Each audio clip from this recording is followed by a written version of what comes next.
ہم میں سے اکثر لوگ اپنے پاس جو ہے اس کی قدر نہیں کرتے۔ ہم دوسروں کی زندگی کو دیکھ کر جلتے ہیں، شکوے کرتے ہیں، شکایتیں کرتے ہیں اور اللہ کی دی ہوئی نعمتوں کو بھول جاتے ہیں۔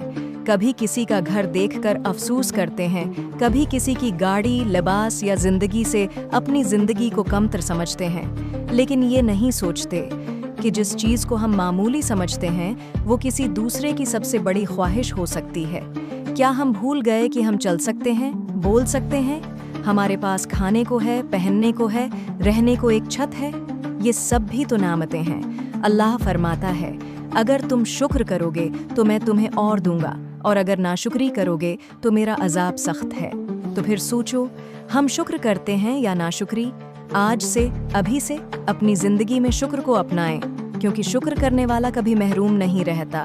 تو دوستو، آج کی کہانی ہمیں یہ سکھاتی ہے کہ ہم اکثر اس نعمت کی قدر نہیں کرتے جو دوسروں کی دعاؤں میں ہوتی ہے۔ شکر ادا کرو، کبھی وقت سے پہلے، کبھی نصیب سے زیادہ مل جاتا ہے۔